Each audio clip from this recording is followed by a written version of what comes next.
ഹരേ കൃഷ്ണ. വൈകുണ്ഠത്തിലേക്ക് സ്വാഗതം. മെയ് 16 ശനിയാഴ്ചയാണ് ഈ പ്രാവശ്യം കർത്തവാവ് വന്നിരിക്കുന്നത്. നമുക്കിത് ഇടവ മാസത്തിലെ കർത്തവാവാണ്. എന്നാൽ വൈശാഖ വാവ് എന്നും ഇതിനെ വിളിക്കാം. അപ്പോൾ ഈ ദിവസം എന്തൊക്കെ പൂജകളാണ് ചെയ്യേണ്ടത്, എങ്ങനെയൊക്കെയാണ് അന്നത്തെ ദിവസം എന്നുള്ളതിനെക്കുറിച്ചാണ് ഇപ്പോൾ പറയുന്നത്. ഈ കർത്തവാവിൻ്റെ ഏറ്റവും വലിയ പ്രത്യേകത എന്ന് പറയുന്നത് ഇത് ശനി ജയന്തി കൂടിയാണ്. ജ്യേഷ്ഠമാസത്തിലെ കർത്തവാവാണ് ശനീശ്വരനെ ജയന്തിയായി ആഘോഷിക്കുന്നത്. അതുകൊണ്ട് തന്നെ ഈ ഒരു കർത്തവാവ് വളരെയധികം പ്രാധാന്യമുള്ള കർത്തവാവാണ്. നമുക്ക് എല്ലാ കർത്തവാവിനും നമ്മൾ ചെയ്യുന്ന എല്ലാ കാര്യങ്ങളും ചെയ്യാം എന്നുണ്ടെങ്കിലും ശനീശ്വരൻ്റെ ജയന്തി ആയതുകൊണ്ട് തന്നെ ശനീശ്വര ക്ഷേത്രങ്ങളിലൊക്കെ പോകാൻ സാധിക്കുന്നവർക്ക് അവിടെ പോകാവുന്നതാണ്. ശനീശ്വര ക്ഷേത്രം എന്ന് പറയുമ്പോൾ നവഗ്രഹ ക്ഷേത്രത്തിൽ പോയി ശനീശ്വരനെ എള്ളുതിരി കത്തിക്കുക, അതുപോലെ നല്ലെണ്ണ അഭിഷേകത്തിന് കൊടുക്കുക, അല്ലെങ്കിൽ അവിടെ ശനീശ്വരന് അർച്ചനയ്ക്ക് കൊടുക്കാം. നിങ്ങളുടെ വീടിനടുത്തുള്ള നവഗ്രഹ ക്ഷേത്രത്തിൽ ഈ ശനി ജയന്തി ദിവസം ശനീശ്വരന് എന്തൊക്കെയാണ് അവിടെ പ്രത്യേകമായിട്ട് വഴിപാടുകൾ എന്ന് നിങ്ങൾ അന്വേഷിച്ച് അതിൽ നിങ്ങൾക്ക് ചെയ്യാൻ സാധിക്കുന്നത് എന്തൊക്കെയാണോ അതൊക്കെ ചെയ്യാവുന്നതാണ്. ഇനിയിപ്പോൾ ഒന്നും ചെയ്യാൻ സാധിക്കില്ല എന്നുണ്ടെങ്കിൽ നമുക്കൊരു എള്ളുതിരി കത്തിച്ചാൽ മാത്രം മതി. അതിനോടൊപ്പം തന്നെ ശനീശ്വര നാമങ്ങളൊക്കെ തന്നെ ചൊല്ലാവുന്നതാണ്. ഈ കർത്തവാവ് ശനിയാഴ്ച കൂടി ആയതുകൊണ്ടാണ് വളരെയധികം പ്രാധാന്യമുള്ളൊരു ദിവസമാണ് ഈ പ്രാവശ്യത്തെ ശനി ജയന്തി. അപ്പോൾ സപ്തശനിവാര വ്രതമൊക്കെ ആരംഭിക്കണം എന്നുള്ളവർക്ക് സപ്തശനിവാര വ്രതം ആരംഭിക്കുന്നതിനും വളരെ നല്ലതാണ് ഈ ശനി ജയന്തി എന്ന് പറയുന്നത്. കാരണം സപ്തശനിവാര വ്രതം നമ്മൾ എന്തിനാണ് അനുഷ്ഠിക്കുന്നതെന്ന് പറഞ്ഞാൽ ശനിദശാകാലത്തുണ്ടാകുന്ന സകല വിധത്തിലുമുള്ള ദോഷഫലങ്ങളിൽ നിന്നും രക്ഷപ്പെടുന്നതിന് വേണ്ടിയാണ് 7 ശനിയാഴ്ചകളിൽ മഹാവിഷ്ണുവിനെ വെങ്കടേശ്വര ഭാവത്തിലാണ് നമ്മൾ ആരാധിക്കുന്നത്. സപ്തശനിവാര വ്രതത്തെ കുറിച്ച് നമ്മൾ പറയുകയാണെങ്കിൽ ഈ ഭഗവാനെ ആരാധിക്കുന്നത് കൊണ്ട് തന്നെ ഭഗവാനെ ആരാധിക്കുന്നതിൻ്റെ ഫലമായി ശനീശ്വര പ്രീതിയും കൂടി നമുക്ക് കിട്ടുകയാണ്. നമ്മുടെ ശനിയുടെ കാഠിന്യം കുറഞ്ഞ് നമുക്ക് നല്ല ഫലങ്ങൾ കിട്ടുകയും ചെയ്യും. കാരണം മഹാവിഷ്ണുവിൻ്റെ അനുഗ്രഹം നമുക്ക് ലഭിച്ചു കഴിയുമ്പോൾ അവിടെ ഓട്ടോമാറ്റിക്കലി നമുക്ക് ശനീശ്വരൻ്റെ അനുഗ്രഹവും ലഭിക്കും എന്നുള്ളതാണ്. ഏറ്റവും പ്രധാനമായി നമ്മൾ ശനിയാഴ്ച വ്രതമൊക്കെ എടുക്കുമ്പോൾ വെറുതെ മന്ത്രം മാത്രം ചൊല്ലി നമ്മൾ ഇരിക്കുകയല്ല, നമ്മൾ പിന്നീട് എന്താണ് ചെയ്യേണ്ടത്, ശനീശ്വര പ്രീതിക്ക് എന്തൊക്കെയാണോ നമുക്ക് ചെയ്യാൻ പറ്റുന്ന ബാക്കിയുള്ള കാര്യങ്ങളും കൂടി ചെയ്യണം. അപ്പം സപ്തശനിവാര വ്രതം എടുക്കുമ്പോൾ ശനിയാഴ്ച ദിവസം വിശക്കുന്ന ഒരാൾക്ക് ഒരു നേരത്തെ ഭക്ഷണം കൊടുത്തുകൊണ്ട് വ്രതം അനുഷ്ഠിച്ചാൽ ഇരട്ടി ഫലം, വളരെ നല്ല ഫലം കിട്ടും. അതുകൊണ്ട് തന്നെ ശനിദശാകാലം എന്ന് പറയുമ്പോൾ തന്നെ കൂടുതലായിട്ട് നമ്മൾ ചെയ്യേണ്ടത് മറ്റുള്ളവരെ സഹായിക്കുക എന്നുള്ളതാണ്. ശനിദോഷം തീരാനുള്ള ഏറ്റവും വലിയ വഴി എന്ന് പറഞ്ഞു കഴിഞ്ഞാൽ മറ്റുള്ളവരെ സഹായിക്കുക എന്നുള്ളതായിരിക്കണം. അതുവഴി ശനീശ്വര പ്രീതി നമുക്ക് വേഗത്തിൽ നേടിയെടുക്കാൻ കഴിയും. അതായത് നമ്മുടെ താഴെയുള്ളവരെ, നമ്മളിൽ താഴെ കാണുന്ന ആൾക്കാരെ, അതെന്തുകൊണ്ട് ജീവിത സാഹചര്യങ്ങൾ കൊണ്ടോ തൊഴിൽ കൊണ്ടോ ആരോഗ്യം കൊണ്ടോ എന്തുകൊണ്ടായിക്കോട്ടെ നമ്മളിൽ താഴെ ഉള്ളവരെന്ന് നമുക്ക് ബോധ്യമുള്ള ആൾക്കാർക്ക് വേണ്ടുന്ന സഹായങ്ങൾ ചെയ്യുക. ആരെയും ഒരു വാക്കുകൊണ്ട് വേദനിപ്പിക്കൂ. ശനി ദശാകാലത്ത് നിങ്ങൾ ഒരു മോശം പ്രവൃത്തിയും ചെയ്യരുത്. നിങ്ങൾക്ക് ശനിദശാകാലമാണെന്ന് മനസ്സിലാക്കിയാൽ നിങ്ങൾ നിങ്ങളുടെ സുരക്ഷയ്ക്ക് വേണ്ടി ചെയ്യേണ്ട ഒന്നാമത്തെ കാര്യമെന്ന് പറഞ്ഞു കഴിഞ്ഞാൽ ആരെയും വാക്കുകൊണ്ട് വേദനിപ്പിക്കാനോ മറ്റും ഒന്നിനും പോകാൻ പാടില്ല. യാതൊരു അനാവശ്യമായി ആരെയും വഴക്ക് പറയരുത്, പ്രശ്നങ്ങളിൽ ചെന്ന് ചാടരുത്, അങ്ങനെ ഒന്നും ചെയ്യരുത്. നല്ല കാര്യങ്ങൾ മാത്രം ചെയ്താൽ ശനിയുടെ കാഠിന്യം കുറഞ്ഞിരിക്കും. റോഡരികിലൊക്കെ ഭിക്ഷയ്ക്കൊക്കെ ഇരിക്കുന്ന ആൾക്കാരൊക്കെ ഇല്ലേ, അവർക്കൊക്കെ ഭക്ഷണം വാങ്ങി കൊടുക്കുക. ഒരുപാട് പേർക്കൊന്നും അല്ല, നമ്മുടെ നിവൃത്തി പോലെ ഒരു 50 രൂപ അല്ല 60 രൂപ കൊടുത്താൽ ഒരു പൊതി ചോറ് കിട്ടുമെങ്കിൽ, അല്ലെങ്കിൽ നമ്മുടെ വീട്ടിലുണ്ടാക്കുന്നതിൽ ഒരു പൊതി ചോറും കുറച്ച് ഒരു കുപ്പിയിൽ കുറച്ച് വെള്ളവും കൊണ്ട് കൊടുത്താൽ അത്ര തന്നെ മതി. അതൊക്കെ നമുക്ക് ഒരുപാട് ഗുണം, ഈ ചെറിയ കാര്യങ്ങൾ നമ്മുടെ ജീവിതത്തിൽ വലിയ വലിയ മാറ്റങ്ങൾ ഉണ്ടാക്കി തരും. പക്ഷെ പ്രത്യേകിച്ച് ശനി സമയത്ത് നമ്മൾ ചെയ്യുന്ന ഈ കൊച്ചു കൊച്ചു കാര്യങ്ങളെന്ന് പറയുന്നത് എല്ലാം നമ്മുടെ ജീവിതത്തിൽ തരുന്ന ശനിയുടെ ദോഷം കുറയ്ക്കാമെന്ന് വെച്ച് കഴിഞ്ഞാൽ അതൊരു വലിയ കാര്യമാണ്. ഇപ്പോൾ വെയിലത്തിരിക്കുന്ന ഒരാൾക്ക് കുട വാങ്ങിച്ചു കൊടുക്കുക, ചെരുപ്പില്ലാത്ത ആൾക്കൊരു ചെരുപ്പ് വാങ്ങിച്ചു കൊടുക്കുക. നമ്മൾ ശനിയാഴ്ച ദിവസം സന്ധ്യയ്ക്ക് 6 മണിക്ക് ശേഷം ചെയ്യുന്നത് ഈ ദാനങ്ങളൊക്കെ ചെയ്ത് വളരെ ഫലം കൂടുതലും നമുക്ക് നൽകും. നമ്മൾ ഒരുപാട് ക്ഷേത്രങ്ങളിൽ പോയി ശനിദോഷം മാറാനുള്ള വഴിപാട് ചെയ്തതിനേക്കാൾ ഒരു ഒരു 1000 ഇരട്ടി നമുക്ക് ഫലം ലഭിക്കുന്നവയാണ് ഇതൊക്കെ. ഈ നല്ല നല്ല പ്രവൃത്തികൾ ചെയ്യുമ്പോൾ നമുക്ക് ശനീശ്വര പ്രീതി അവിടെ ഉണ്ടാവുകയാണ് ചെയ്യുന്നത്. അപ്പോൾ ഈ കാര്യങ്ങളൊക്കെ ശനിദശാകാലത്തിൽ മാത്രമല്ല, നമുക്ക് ഏതൊരു ദശയ്ക്ക് പോകുമ്പോഴും ഏതൊരു ദശാകാലമാണെങ്കിലും നമുക്ക് മറ്റുള്ളവരോട് കരുണയോടും സ്നേഹത്തോടും ദയോടും കൂടി പെരുമാറാൻ നമ്മൾ പഠിച്ചു കഴിഞ്ഞാൽ തന്നെ ജീവിതത്തിൽ പകുതി കൂടുതൽ ഒരു 50% നമുക്ക് വിജയം ലഭിച്ചു കഴിഞ്ഞു എന്നുള്ളതാണ്. ഇതുകൂടാതെ തന്നെ മറ്റൊരു കാര്യം നമ്മൾ ശ്രദ്ധിക്കേണ്ടത്, ഈ റോഡരികിൽ രോഗത്താലൊക്കെ ബുദ്ധിമുട്ടുന്നവർ, കൈയില്ലാത്ത കാലില്ലാത്ത, ഭക്ഷണത്തിന് വഴി തേടാൻ പറ്റാത്തവർ, ജോലിക്ക് പോകാൻ പറ്റാത്ത, അങ്ങനെയൊക്കെയുള്ള ആരോഗ്യം ഉണ്ടായിട്ട് പണിക്ക് പോകാത്തവരല്ല, അല്ലാത്ത ആൾക്കാരെ, അങ്ങനെയൊക്കെ ഉള്ളവർക്ക് ഭക്ഷണം കൊടുക്കുക, ചായ വാങ്ങിച്ചു കൊടുക്കുക. അങ്ങനെ അതിലൊക്കെ പ്രധാനമായിട്ടും മറ്റൊരു കാര്യം ശ്രദ്ധിക്കേണ്ടത്, നിങ്ങൾ ഈ റോഡരികിൽ ചെറിയ പച്ചമുളക്, ഇഞ്ചിയൊക്കെ വിറ്റുകൊണ്ട് ചില അമ്മച്ചിമാരൊക്കെ ഇരിക്കുന്നതാണ്, ചന്തകളിലൊക്കെ മാർക്കറ്റുകളിലൊക്കെ താഴെ ഇരിക്കുന്ന കാണാം. പിന്നെ ഈ പുറത്ത് നാട്ടുകളിൽ നിന്നൊക്കെ വന്നിട്ടുള്ളൊരു പാവയും ബലൂണും ഒക്കെ കൊണ്ട് നിൽക്കുന്നതാണ്. ചിലപ്പോൾ അവർ പറയുന്ന ആ ബലൂണിന് 50 രൂപ എന്ന് പറയുമ്പോൾ നമ്മൾ പറയും അപ്പുറത്ത് 30 കിട്ടുമല്ലോ, 35 കിട്ടുമല്ലോ എന്ന് പറഞ്ഞ് നമ്മൾ അവരോട് ബാർഗെയിൻ ചെയ്യും. ഒരു കാരണവശാൽ അങ്ങനെ ചെയ്യില്ല. നിങ്ങൾ ലുലുവിൽ പോയാൽ അങ്ങനെ ചെയ്യുമോ? നിങ്ങളൊരു സൂപ്പർ മാർക്കറ്റിൽ പോയാൽ കാണുന്ന വിലയ്ക്കല്ലാതെ 1 രൂപ കുറച്ച് ആരെങ്കിലും തരുമോ? അപ്പോൾ വലിയ വലിയ ആൾക്കാരോട് നമ്മൾ വാദിക്കില്ല, പക്ഷേ ഇതുപോലെയുള്ള പാവങ്ങളോട് നമ്മൾ ബാർഗെയിൻ ചെയ്ത് 10 രൂപയും 5 രൂപയും കുറച്ച് ഒരിക്കലും അങ്ങനെ ചെയ്യില്ല. അവർ 30 രൂപ എന്ന് പറഞ്ഞാൽ ഒരു 5 രൂപ നമുക്ക് കൊടുക്കാൻ നിവർത്തിയുണ്ട്, ആ 35 കയ്യിൽ വെച്ചോ എന്ന് പറയുമ്പം ഇവരുടെ മനസ്സിൽ നമ്മളോട് നന്ദി സാർ, അല്ലെ നന്ദി എന്ന് പറയുമ്പോൾ അതിൻ്റെ പ്രയോജനം നിങ്ങൾക്ക് ഭയങ്കര പ്രയോജനമാണ്, ഇരട്ടി നന്മയായിട്ട് അത് മാറും. അപ്പോൾ അങ്ങനെയുള്ള കാര്യങ്ങൾ പ്രത്യേകമായി ചെയ്യാൻ നിങ്ങൾ പ്രത്യേകം ശ്രദ്ധിക്കേണ്ട, ഈ സമയത്ത് ശ്രദ്ധിക്കേണ്ട ഒരു പ്രധാന കാര്യമാണിത്. നമുക്ക് പറ്റുന്ന ഏറ്റവും വലിയ ഒരു തെറ്റാണ്. അപ്പോൾ ഈ സമയത്ത് ചെയ്യാൻ സാധിക്കുന്ന നല്ല കാര്യങ്ങൾ ചെയ്യുക. മറ്റുള്ളവരോട്, പ്രത്യേകിച്ചും നമ്മളെക്കാൾ എന്തുകൊണ്ടും താഴ്ന്നു നിൽക്കുന്നവരോട് മര്യാദയായി പെരുമാറുക, ഒരിക്കലും അപമര്യാദയായി സംസാരിക്കാതിരിക്കുക.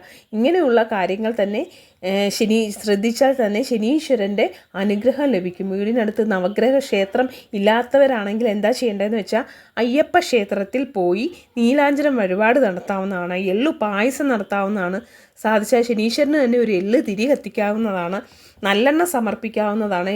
ഏറ്റവും പ്രധാനമായിട്ട് സാധുക്കൾക്ക് നിങ്ങൾ ഇങ്ങനെയുള്ള സഹായങ്ങൾ ചെയ്യുക. 16-ാം തീയതി മുതൽ 5 മണിക്ക് തുടങ്ങി 17-ാം തീയതി വരെ മുഴുവൻ അമാവാസി തിഥിയാണ്. ശനീശ്വര ക്ഷേത്രത്തിൽ പോകുന്നവർ തന്നെ ശനിയാഴ്ച അമാവാസിയും ഒന്നിച്ച് വരുന്നത് കൊണ്ട് തന്നെ പിതൃപ്രീതി ചെയ്യാം, പിതൃപ്രീതിക്കുള്ള പൂജകൾ ചെയ്യാം. പിന്നെ നിങ്ങൾക്ക് വീട്ടിൽ ഈ ദാഹം വെക്കുക എന്ന് പറയത്തില്ലേ, എള്ളും പൂവും അരിയൊക്കെ കൂടെ വെള്ളമൊക്കെ കരിക്കൊക്കെ വെട്ടി വെക്കുന്ന, അങ്ങനെ ചെയ്യുന്നവർക്ക് ചെയ്യാം. ഇതൊന്നും സാധിച്ചില്ലെങ്കിൽ നിങ്ങളന്നുണ്ടാക്കുന്ന ഭക്ഷണത്തിനകത്ത് കറുത്ത എള്ളോടിട്ട് മിക്സ് ചെയ്ത് വെള്ളവും സമർപ്പിച്ച് പുറത്ത് വെക്കാം. എന്നിട്ട് അതിപ്പോൾ കിളിയൊന്നും മൊത്തം കഴിച്ചില്ല, അല്ലെ കഴിച്ചില്ലാച്ചാൽ തന്നെ അതിന് മനസ്സുകൊണ്ട് ഭാരപ്പെടേണ്ട കാര്യമില്ല, അതാരും ചവിട്ടാത്തടത്ത് കളഞ്ഞാൽ മതി. അങ്ങനെയുള്ള കാര്യങ്ങളൊക്കെ ചെയ്യാം. നമ്മൾ പിതൃ പൂജ ചെയ്യാം. ഓരോ ക്ഷേത്രങ്ങളിൽ പിതൃപൂജ എന്ന് പറഞ്ഞ് നമ്മുടെ പിതൃക്കൾ മരിച്ച നക്ഷത്രം പറഞ്ഞു കൊടുക്കാമെങ്കിൽ അവരവിടെ പിതൃപൂജ ചെയ്യും. അപ്പോൾ അത് ചെയ്യിപ്പിക്കാം.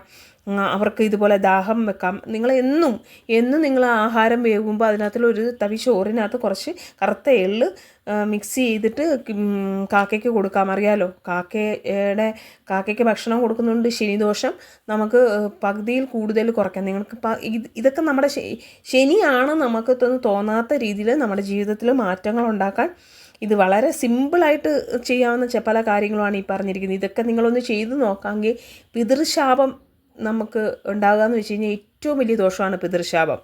അതൊഴിവാകുക, ശനിദോഷം കുറയുക എന്നൊക്കെ പറഞ്ഞു കഴിഞ്ഞാൽ ഇതൊക്കെ ഈ ചെറിയ കാര്യങ്ങൾ ചെയ്യാണ്ട് പറ്റുന്നുണ്ടെങ്കിൽ അത് നിങ്ങൾക്ക് ചെയ്തുകൂടെ? പിന്നെ പിതൃതർപ്പണം ചെയ്യാൻ പറ്റുന്നവർക്ക് ക്ഷേത്രങ്ങളിലൊക്കെ ഉണ്ടെങ്കിൽ അവിടെ പോയി അത് ചെയ്യാവുന്നതാണ്. അപ്പം നിങ്ങൾക്ക് എന്താണ് ഇതൊക്കെ ഫോളോ ചെയ്യാൻ പറ്റുന്നത്? രാവിലെ ഭക്ഷണം ഉണ്ടാക്കുമ്പം ബ്രേക്ക്ഫാസ്റ്റ് ആയിക്കോട്ടെ, ലഞ്ചോ ഉണ്ടാക്കുന്നതിനകത്ത് 3 എള്ളിൻ്റെ കൂടെ മിക്സ് ചെയ്ത് വെള്ളവുമായിട്ട് കാക്കയ്ക്ക് കൊടുക്കുന്നതുകൊണ്ട് നിങ്ങൾക്ക് എന്തെങ്കിലും ബുദ്ധിമുട്ടുണ്ടോ? അപ്പോൾ ഇങ്ങനെയൊക്കെയുള്ള നെയ്യും കൂടെ മിക്സ് ചെയ്തിട്ടൊക്കെ കൊടുത്തു കഴിഞ്ഞാൽ ഭയങ്കര ഗുണമാണ്. ഇതൊക്കെ ചെറിയ ചെറിയ കാര്യങ്ങളാണ്, പക്ഷേ അത് ജീവിതത്തിൽ വരുന്ന മാറ്റങ്ങൾ വലുതാണ്. പിന്നെ നമ്മൾ കഴിച്ചതിന് ശേഷം കാക്കയ്ക്ക് കൊടുക്കുന്നതുകൊണ്ട് ഒരു ഫലവും നമുക്കുണ്ടാവില്ല. നമ്മൾ ഈ ഉദ്ദേശിച്ച ഫലങ്ങൾ ഉണ്ടാകണമെങ്കിൽ ആദ്യം ഭക്ഷണം വീഴുമ്പോൾ അതിൽ നിന്ന് ആദ്യത്തെ തവി എടുത്തിട്ട് ചോറെടുത്തിട്ട്, അല്ലെങ്കിൽ എന്താണോ ഭക്ഷണം ഉണ്ടാക്കുന്നത് ആദ്യത്തത് എടുത്തിട്ട് ചെയ്യണം. അല്ല നമ്മൾ കഴിച്ചതിൻ്റെ എച്ചിൽ കൊടുത്തിട്ടല്ല, പിതൃപ്രീതിക്ക് വേണ്ടിയിട്ട് അതല്ല ചെയ്യുന്നത്. അപ്പോൾ ഇങ്ങനെ കാക്ക എന്ന് പറയുന്നത് തന്നെ നമ്മുടെ സനാതന ധർമ്മത്തിൽ ശനീശ്വരൻ്റെ വാഹനമായിട്ട് ആണ്, നമ്മുടെ പിതൃക്കളായിട്ടും ഒക്കെയാണ് നമ്മൾ എന്തിനെ കാണുന്നത്, കാക്കയെ കാണുന്നത്. അതുകൊണ്ട് തന്നെ ഈ കാര്യങ്ങളൊക്കെ നിങ്ങൾ ഫോളോ ചെയ്യാൻ സാധിക്കുമെന്നുണ്ടെങ്കിൽ ഫോളോ ചെയ്യാൻ ശ്രമിക്കുക. ഇനി പിന്നെ ഉപ്പ് പരിഹാരങ്ങളെക്കുറിച്ച് നിങ്ങളോട് ഞാൻ പലപ്പോഴായിട്ട് ലൈവിൽ പറഞ്ഞു തന്നിട്ടുണ്ട്. നമുക്ക് ധനവരവ് ഉണ്ടാകുന്നതിനും അനാവശ്യ ചിലവുകൾ ഉണ്ടാകാതിരിക്കുന്നതിനും പണയം വെച്ച സ്വർണം തിരിച്ചെടുക്കുന്നതിനും ഒക്കെ വേണ്ടി നമുക്ക് ഉപ്പ് പരിഹാരങ്ങൾ ചെയ്യുന്നത് ഫോളോ ചെയ്യാൻ നിങ്ങൾക്ക് സാധിക്കുകയാണെങ്കിൽ ചെയ്യുക. ഉപ്പ് പരിഹാരങ്ങൾ ഈ ദിവസങ്ങളിൽ ചെയ്യേണ്ടത്, നമ്മുടെ ഹോളിൽ ഒരു പാത്രത്തിൽ ഉപ്പ് വെക്കുക, പിന്നെ എല്ലാവർക്കും ഉപ്പ് ദൃഷ്ടിയെടുക്കുക. ഉപ്പ് പരിഹാരങ്ങൾ വീടിൻ്റെ ഫ്രണ്ടിൽ മഞ്ഞക്കിഴിയിൽ പിന്നെ ഉപ്പ് കിഴി കെട്ടി വെക്കുന്നതിനെക്കുറിച്ച് നമ്മൾ ലൈവിൽ പറഞ്ഞു തന്നിട്ടുണ്ട്. നമുക്ക് ധനവരവ് ഉണ്ടാകുന്നതിനും അനാവശ്യ ചിലവുകൾ ഉണ്ടാകാതിരിക്കുന്നതിനും പണയം വെച്ച സ്വർണം തിരിച്ചെടുക്കുന്നതിനും ഒക്കെ വേണ്ടി ചെയ്യുന്നതാണ് നമ്മൾ ഈ ഉപ്പ് പരിഹാരങ്ങൾ. കൂടാതെ നമ്മൾ താമസിക്കുന്ന വീടിൻ്റെ ദൃഷ്ടിദോഷം മാറുന്നതിന്, നമ്മുടെ വീട്ടിലുള്ളവരുടെ ദൃഷ്ടിദോഷം മാറുന്നതിന് വേണ്ടി ചെയ്യേണ്ട ഉപ്പ് പരിഹാരങ്ങളാണ് നമ്മൾ മുമ്പ് പറഞ്ഞു തന്നിട്ടുള്ളത്. അതിനെക്കുറിച്ച് കൂടി പറയുകയാണെങ്കിൽ ഒരുപാട് പേർക്ക് നല്ല റിസൾട്ട് കിട്ടിയിട്ടുള്ളതാണ് ഈ കിഴി എന്ന് പറയും. ചെറിയൊരു യെല്ലോ കളർ ക്ലോത്ത് എടുക്കുക, വളരെ ചെറിയൊരു പീസ് മഞ്ഞ കളർ തുണിയും മതി, അതിലേക്ക് ഒരു സ്പൂൺ കല്ലുപ്പും, പിന്നെ നമുക്ക് വേണ്ടത് 5 രൂപയുടെ ഒരു കോയിനാണ്. പിന്നെ എന്നിട്ടൊരു സ്വർണത്തിൻ്റെ ഒരു ആണിയോ, സ്വർണ്ണമില്ലെങ്കിൽ സ്വർണം എന്ന് എഴുതിയ ഒരു പേപ്പർ അതിനകത്ത് വെക്കുക. എന്നിട്ട് ഈ നാണയം ഒരു കവറിൽ പൊതിഞ്ഞ് വെക്കണം, അല്ലെങ്കിൽ ഉപ്പൂടെ കയറിയിട്ട് ഇത് കോയിൻ വല്ലാണ്ടാവും. ആ പേപ്പറും കൂടി ചെറിയൊരു കവറിൽ ഇട്ട് വെക്കുക. കല്ലുപ്പും ഈ കവറും കൂടി ചേർത്ത് ഒന്നിച്ചൊരു കിഴി പോലെ കെട്ടി നമ്മുടെ വീടിൻ്റെ ഫ്രണ്ട് ഡോറിന് മുന്നിലായിട്ട് എന്തെങ്കിലും ആണെങ്കിലോ എന്തെങ്കിലും ഒരു സാധനത്തിൽ ഇത് കെട്ടിയിടേണ്ടതാണ്. അപ്പോൾ ഒരുപാട് പേരുടെ വീടിൻ്റെ ഫ്രണ്ട് ഡോർ ഇങ്ങനെ കെട്ടിയിടാൻ ചിലർക്ക് സാധിക്കാത്തതുണ്ട്. അങ്ങനെയുള്ളവർക്ക് ഫ്രണ്ട് ഡോറിന് ഉള്ളിൽ, അകത്ത് ആരും കാണാത്ത രീതിയിൽ ഫ്രണ്ട് ഡോറിനുള്ളിൽ സൈഡിലായിട്ട് ഇടാവുന്നതാണ്. അപ്പോൾ മഴക്കാലമൊക്കെ തുടങ്ങിക്കഴിഞ്ഞാൽ പിന്നെ ഈ ഉപ്പ് അലിഞ്ഞു വീഴാൻ സാധ്യത ഉണ്ട്. അത് അവോയ്ഡ് ചെയ്യുന്നതിന് വേണ്ടി ഒരു പ്ലാസ്റ്റിക് കവറിൽ, അതായത് ഉപ്പ് ഒരു പ്ലാസ്റ്റിക് കവറിലും കോയിൻ സെപ്പറേറ്റ് ഒരു പേപ്പറിലും പൊതിഞ്ഞ് വെച്ചിരുന്നാൽ മതി. പിന്നെ സ്വർണം എഴുതിയ ആ പേപ്പറും ഇത് കറുത്തവാവിനാണ് നമ്മളിത് ചെയ്യേണ്ടത്. അടുത്ത കറുത്തവാവിന് ഇത് ചേഞ്ച് ചെയ്യണം. ചേഞ്ച് ചെയ്യുമ്പോൾ ഒന്നെങ്കിൽ വെള്ളത്തിലൊഴിച്ച് അല്ലെങ്കിൽ ആരും ചവിട്ടാത്തടുത്ത് കളയാൻ. പിന്നീട് ആ 5 രൂപ കോയിൻ പിന്നെയും ഉപയോഗിക്കാം. പുതിയ കല്ലുപ്പ് വെക്കണം. സെയിം 5 രൂപ കോയിൻ കവറിൽ വെച്ച് പേപ്പറും ബാക്കി കാര്യങ്ങളെല്ലാം വീണ്ടും നമുക്ക് പഴയതുപോലെ തന്നെ ഉപയോഗിക്കാവുന്നതാണ്. പഴയ കല്ലുപ്പ് കുറച്ച് വെള്ളത്തിലോ കലക്കി കളയുന്നതാണ് ഏറ്റവും നല്ലത്. എന്നിട്ട് ന്യൂസ് പേപ്പർ, അത് വെള്ളത്തിൽ, ആ പേപ്പർ ഉണ്ടല്ലോ എഴുതിയത്, ആ പേപ്പർ നിങ്ങൾ വെള്ളത്തിൽ അലിയിച്ച് കളയും. ഇതൊക്കെ നമുക്ക് ഒരുപാട് പ്രയോജനം ചെയ്യുന്നതാണ്. ഇത് ശനിയാഴ്ച ദിവസമാണ് ദൃഷ്ടി എടുക്കേണ്ടതും. ഈ ശനിയാഴ്ച രാത്രിയാണ് നമ്മുടെ വീടിൻ്റെ ദൃഷ്ടിദോഷം മാറുന്നതിനും എല്ലാ റൂംസിലും കല്ലുപ്പ് വെക്കണം. ഓരോ സ്പൂൺ കല്ലുപ്പ് വീതം കൊണ്ടുവയ്ക്കാവുന്നതാണ്. ഒന്നെങ്കിൽ പഴയ ഒരു പേപ്പറോ അല്ല ഒരു ചെറിയ പാത്രത്തിലെടുത്ത് പിന്നെ അത് വെക്കാം, അല്ലെങ്കിൽ മൺചിരാതുണ്ടല്ലോ അതിൽ വെക്കാം. എന്നിട്ട് എല്ലാ മുറിയിലും കല്ലുപ്പ് വെച്ച് വെക്കുകയും ഓരോ കോർണറിൽ വെച്ചാൽ മതി. ബാത്റൂമിൽ വെക്കണം, ബാത്റൂമിൻ്റെ ജനലില്ലേ അത് ആ ഭാഗത്തായിട്ട് വെച്ചാൽ മതി. പൂജാമുറി ഒഴികെ, വിളക്ക് കത്തിക്കുന്നിടത്ത് ഒഴികെ ബാക്കി എല്ലായിടത്തും ഇത് വെക്കണം. അപ്പോൾ അത് നെഗറ്റീവിനെ ഒബ്സർവ് ചെയ്തുകൊണ്ടാണ് അങ്ങനെ ചെയ്യേണ്ടത്. പൂജാമുറിയിൽ അതിൻ്റെ ആവശ്യമില്ലല്ലോ. നമുക്കെപ്പോഴും ദീപം കൊളുത്തി ചന്ദനത്തിരിയൊക്കെ കൊളുത്തുന്നത് കൊണ്ട് തന്നെ അവിടെ എപ്പോഴും പോസിറ്റീവായിരിക്കും, എനർജി ആയിരിക്കും. അതുകൊണ്ട് പൂജാമുറി വെക്കണ്ട. രാവിലെ എന്നിട്ട് അതെല്ലാം കൂടി ഒന്നിച്ചൊരു ഗ്ലാസ് വെള്ളം ഒഴിച്ച് അലിയിച്ച് സിങ്കിൽ ഒഴിച്ച് കളഞ്ഞാൽ മാത്രം മതി. വീടിൻ്റെ ദൃഷ്ടിദോഷം മാറുന്നതിന് വേണ്ടി ഈ ഒരു കാര്യം ചെയ്യാവുന്നതാണ്. ഇനി നമ്മുടെ വീട്ടിൽ താമസിക്കുന്നവരുടെ ദൃഷ്ടിദോഷം മാറുന്നതിന് വേണ്ടി ശനിയാഴ്ച രാത്രി ഉറങ്ങുന്നതിന് പോകുന്നതിന് മുമ്പ് വീട്ടിലുള്ളവരെ എല്ലാവരെയും ഒന്നിച്ച് നിർത്തി, എല്ലാവരെയും പറ്റുന്നെങ്കിൽ ഒന്നിച്ച് കിഴക്കോട്ട് ദർശനമാക്കി നിർത്തിക്കൊണ്ട് ദൃഷ്ടി എടുക്കുന്ന ആൾ പിന്നെ അവർ പടിഞ്ഞാട്ട് നോക്കി നിൽക്കുക. കിഴക്ക് നിന്ന് പടിഞ്ഞാട്ട് നോക്കി നിന്നുകൊണ്ട് കല്ലുപ്പ് കയ്യിലെടുത്ത് അത് ഒരു വശത്തോട്ട് 3 തവണ, അടുത്ത വശത്തോട്ട് 3 തവണ ക്ലോക്ക് വൈസും ആൻറ്റി ക്ലോക്ക് വൈസും ചുറ്റി ഒരു ഗ്ലാസ് വെള്ളത്തിനകത്തിലോട്ട് അടുത്ത് തന്നെ വെക്കണം, അതിനകത്തിലോട്ട് ഇടുക. അങ്ങനെ എല്ലാവരെയും നിർത്തി നിങ്ങൾ ദൃഷ്ടി എടുക്കണം. എന്നിട്ട് അത് അലിയിച്ച് സിങ്കിൽ കളയണം. ഇനിയിപ്പോൾ സ്വയം എടുക്കാമെങ്കിൽ നമുക്ക് നമ്മുടേത് സ്വയം അങ്ങനെ ചെയ്യാം. അപ്പോൾ ഇതൊക്കെ മറക്കാതെ നിങ്ങൾ ചെയ്യുന്നത് കൊണ്ട് നിങ്ങളുടെ ജീവിതത്തിലുണ്ടാകുന്ന മാറ്റങ്ങൾ ചെറുതല്ല. ഇതൊക്കെ ചെറിയ ചെറിയ കാര്യങ്ങൾ, ഇത്രയും ചെറിയ കാര്യങ്ങൾക്ക് നിങ്ങളുടെ ജീവിതത്തിൽ വലിയ മാറ്റങ്ങൾ ഉണ്ടാക്കാൻ പറ്റും എന്ന് പറഞ്ഞാൽ ഒരു പക്ഷേ നിങ്ങൾ വിശ്വസിക്കില്ല. പക്ഷേ നിങ്ങൾ ചെയ്തു നോക്കിയാൽ നിങ്ങൾക്ക് അതിൻ്റെ പ്രയോജനം ഉണ്ടാവും. എല്ലാവരും കൂടെ ഒന്നിച്ചുണ്ടെങ്കിൽ ഒന്നിച്ചും ചെയ്യാം അത് നിങ്ങൾക്ക്. അങ്ങനെ അതനുസരിച്ച് നിങ്ങളുടെ ഇഷ്ടം പോലെ ഈ ദിവസം മറക്കാതെ ഈ കാര്യങ്ങളൊക്കെ തന്നെ ചെയ്യണം. കല്ലുപ്പ് നിറച്ച് റൂമിൽ വെക്കുന്നതിനകത്ത് 7 ഗ്രാമ്പൂ കുത്തി വെക്കുന്നത് പിന്നെ നല്ലതാണ്. അത് 2 ആഴ്ച കൂടുമ്പോഴാണ് നമ്മൾ മാറ്റേണ്ടത്. ഈ ഗ്രാമ്പൂ വെക്കുന്നതായതുകൊണ്ട്. ഗ്രാമ്പൂ നമ്മൾ ഈ പുകയ്ക്കാനൊക്കെ ചട്ടിയിലൊക്കെ പുകയ്ക്കാനൊക്കെ എടുക്കത്തില്ലേ, എന്നിട്ട് അതിനകത്ത് വെച്ച് 2 ആഴ്ച കഴിയുമ്പോഴത്തേക്ക് അത് പുകയ്ക്കാൻ ഉപയോഗിക്കുന്നതിന് എടുക്കാം, പുതിയത് വെക്കാവുന്നതാണ്. അങ്ങനെ ഈ കല്ലുപ്പ് കൊണ്ടുള്ള പരിഹാരങ്ങൾ വളരെ നല്ല റിസൾട്ട് കിട്ടും. കാരണം കല്ലുപ്പ് എന്ന് പറയുന്നത് നമ്മുടെ മഹാലക്ഷ്മിയാണ്. അത് ഓട്ടോമാറ്റിക്കലി നമ്മുടെ വീട്ടിലുള്ള അല്ലെങ്കിൽ നമ്മുടെ വീട്ടിൽ താമസിക്കുന്നവരുടെ ആ ഒരു നെഗറ്റീവ് എനർജിയെ അബ്സർവ് ചെയ്യും. എന്നിട്ട് അത് നമുക്ക് പോസിറ്റീവ് നമ്മുടെ വീട്ടിലേക്ക് ഉണ്ടാക്കും. നമ്മൾ ഇത് കറുത്തവാവ് തീയതി നമ്മൾ ഇത് ചെയ്യുമ്പോൾ നമുക്ക് നല്ല ഇരട്ടി ഫലം കിട്ടും. മറ്റു ദിവസങ്ങളിൽ ചെയ്യുന്നതിനേക്കാൾ കൂടുതൽ ഫലം നിങ്ങൾക്ക് കിട്ടും. നിങ്ങൾക്ക് ഈ വീഡിയോയിൽ പറഞ്ഞിട്ടുള്ള കാര്യങ്ങളൊക്കെ വ്യക്തമായി എന്ന് ഞാൻ വിശ്വസിക്കുന്നു. ഒന്നുകൂടി കേട്ട് നോക്കിയാൽ മതി. ഞാൻ വളരെ സ്പീഡിലാണ് പറഞ്ഞു പോകുന്നത്. കാരണം നിങ്ങൾ ഒരുപാട് സമയം അതിനായിട്ട് ഇരിക്കുന്നതിലുള്ള ബുദ്ധിമുട്ട് കൊണ്ടാണ് വളരെ സ്പീഡിൽ പറഞ്ഞു പോകുന്നത്. കല്ലുപ്പ് പരിഹാരങ്ങൾ ഒന്നുകൂടെ പറയാം. റൂമിൻ്റെ ഓരോ കോർണറിലും മൺചിരാതിൽ ഓരോ സ്പൂൺ കല്ലുപ്പ് വെക്കുക. നിങ്ങളെ വീട്ടിലുള്ളവരെ എല്ലാം കല്ലുപ്പ് ഒഴിഞ്ഞ് പിന്നെ ഇടതുവശത്തോട്ടും ആൻറ്റി ക്ലോക്ക് വൈസും ഒഴിഞ്ഞിട്ട് അതൊരു പാത്രത്തിൽ ഇട്ടിട്ട് വെള്ളത്തിലോട്ടിടുക. എന്നിട്ട് അലിയിച്ച് കളയാം. പിന്നെ കല്ലുപ്പ് ഫ്രണ്ട് മഞ്ഞ ക്ലോത്തിൽ ഒരു 5 രൂപ നാണയവും സ്വർണം എന്ന് എഴുതി ഒരു പേപ്പർ, അല്ലെങ്കിൽ ഒരു പൊടി സ്വർണം വെക്കാമെങ്കിൽ വെച്ചോ, വേണ്ട ഇപ്പോൾ സ്വർണത്തിനൊക്കെ ഭയങ്കര വിലയല്ലേ, അപ്പം സ്വർണം എന്ന് എഴുതി ഒരു പേപ്പറാണ് വെച്ചാലും മതിയാവും. അങ്ങനെ ചെയ്ത് അത് ഫ്രണ്ടിൽ തൂക്കിയിടുക. ഫ്രണ്ടിൽ തൂക്കിയിടാൻ പറ്റുന്നില്ലെങ്കിൽ ഡോറിനകത്ത് തൂക്കിയിടുക. കോർണറിൽ എല്ലായിടത്തും പൂജാമുറിയിൽ ഒഴികെ ബാക്കിയുള്ളിടത്ത് പിന്നെ കല്ലുപ്പ് വയ്ക്കുക. ഇങ്ങനെയൊക്കെ ഉള്ള ഓരോ റെമഡീസ് നിങ്ങൾ ചെയ്ത് നോക്കിക്കഴിഞ്ഞാൽ നിങ്ങൾ പോലും അറിയാതെ ജീവിതത്തിൽ മാറ്റം ഉണ്ടാവും. അത് ഈ ദിവസം ചെയ്ത് അതിന് ഇരട്ടി പവറാണ്. അല്ലാതുള്ള ദിവസങ്ങളിൽ ചെയ്യുന്ന ഒരു പവർ അല്ല ഈ ഒരു ദിവസം ചെയ്താൽ. പിന്നെ ശനീശ്വര പൂജയുടെ കാര്യം പറഞ്ഞല്ലോ, എള്ളുതിരി കത്തിക്കുന്ന കാര്യം പറഞ്ഞല്ലോ, വീട്ടിലും എള്ളുതിരി കത്തിക്കാൻ, ഈ കാര്യങ്ങളെല്ലാം ശ്രദ്ധിച്ച് ഈ ശനിയാഴ്ച നിങ്ങൾ ചെയ്യുമെന്ന് വിശ്വസിക്കുന്നു. എല്ലാവർക്കും ഈ വീഡിയോ ഇഷ്ടമായച്ചാൽ നിങ്ങൾ മറ്റുള്ളവരിലേക്ക് ഷെയർ ചെയ്യുക. നിങ്ങളുടെ സപ്പോർട്ടാണ് നമ്മളുടെ സക്സസ്.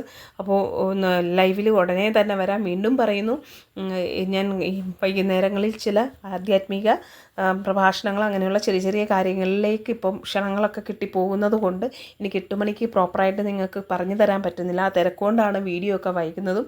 സദയം ക്ഷമിക്കണം. ഞാൻ മറ്റൊരു സമയം കണ്ടെത്തി ലൈവിൽ വന്നിരിക്കും.